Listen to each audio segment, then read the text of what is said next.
Hi, welcome to our channel. Pahalgam attack. మరి దీనిపై కఠిన చర్యలు తీసుకోవాల్సిందిగా కేంద్ర ప్రభుత్వం మోడీ సర్కార్ అయితే నిర్ణయం తీసుకుంది. దీనికోసం క్యాబినెట్ మీటింగ్ కూడా జరిగింది నిన్న. ఎటువంటి చర్యలు తీసుకుంటున్నారు, అదేవిధంగా ఉన్నటువంటి కొన్ని ఇంటర్నేషనల్ ఒప్పందాలను కూడా క్యాన్సిల్ చేసుకున్నట్టు మనకు వార్తలు అయితే వస్తున్నాయి. సింధు నది దగ్గర ఉన్నటువంటి జలాలు అయితే ఏవైతే ఉన్నాయో వాటిని ఇంతకుముందు పార్టీషన్ ఉండేది, వాళ్ళకి 80%, మనకు 20% అని, దానిని ఇప్పుడు క్యాన్సిల్ చేయడం జరిగింది. అదేవిధంగా మనం సినిమాలో చూస్తుంటాం, అటుపక్క పాకిస్తాన్ బార్డర్, ఇటుపక్క మన ఇండియా బార్డర్ ఉంటుంది. దాన్ని కూడా పూర్తిగా మూసేయాలని నిర్ణయం అయితే తీసుకుంది.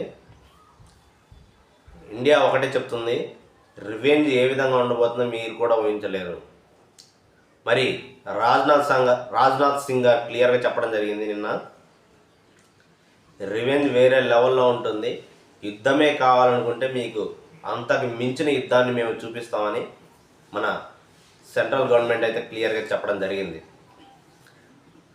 ఎవరైతే ఉన్నారో క్లియర్గా మనకి న్యూస్లో చూస్తున్నాం, మనకి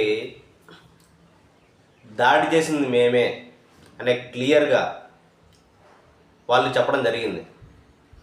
నలుగురు అయితే వ్యక్తులు ఉన్నారు, దానికి వెనక టెర్రరిస్ట్ వాళ్ళు, లష్కర్ ఎ తోయిబా వాళ్ళు కూడా ఉన్నారని అంటున్నారు.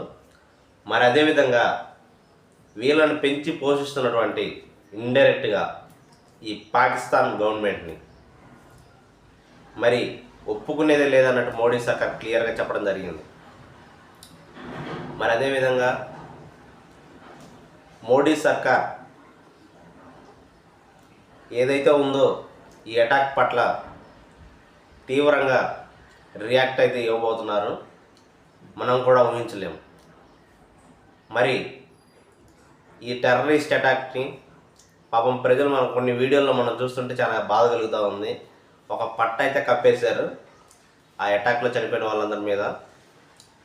అదేవిధంగా నిన్న వీడియోలో చెప్పడం జరిగింది, ఐడి కార్డ్స్ చెక్ చేసి, మనుషులను చెక్ చేసి, వరుసగా నిలబెట్టి ముస్లింలు ఒక పక్క, హిందూస్ను ఒక పక్క నిలబెట్టి హిందూస్ని టార్గెట్ చేసి చంపడం జరిగింది.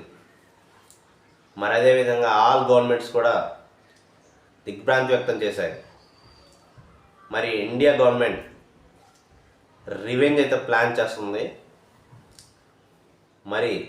ఇండియా గవర్నమెంట్ పాకిస్తాన్కి చుక్కలు చూపెట్టాలి. నిన్న వీడియోలో చెప్పడం జరిగింది, ఇండియా తలుచుకుంటే పాకిస్తాన్ నేలమట్టం అయిపోద్ది.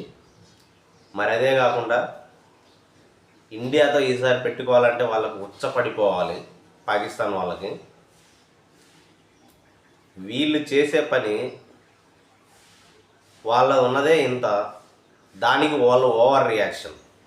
వాళ్ళ ఆర్థిక పరిస్థితే బాగలేదు, అయినా కానీ వాళ్ళకి యుద్ధమే కావాలి. అటువంటి దుర్భరమైన స్థితిలో పాకిస్తాన్ అయితే వాళ్ళైతే ఉన్నారు. ఎనీవే, టెర్రరిస్ట్ అటాక్ తిరుమలలో కూడా జరిగే ప్రమాదం ఏమన్నా ఉందేమని పోలీసులు డ్రిల్ అయితే పెట్టడం కూడా జరిగింది. 7 కొండల్లో చెక్ చేస్తున్నారు. పూర్తిగా ఎటువంటి నగరాల్లో కానీ, ప్రజలు గుమిగూడే ప్రదేశాల్లో కానీ, అదేవిధంగా పర్యాటక ప్రాంతాల్లో కానీ జాగ్రత్తగా ఉండాలని, అదేవిధంగా ప్రభుత్వం కూడా పూర్తి చర్యలు అయితే తీసుకుంటుంది. ఎనీవే, పహల్గామ్ అటాక్లో చనిపోయిన వాళ్ళందరికీ మన నివాళులు అర్పిస్తున్నాను మన ఛానల్ తరఫున, గుంటూరు ఎస్ ఛానల్ తరఫున. గట్టిగా అయితే ప్లాన్ చేయాలి ఇండియా. పాకిస్తాన్ నా కొడుకులకి పోయించాలి, అది నా టార్గెట్. ప్రజల టార్గెటే కాదు, ఇండియా టార్గెట్ కూడా అదే. Thanks for watching this video.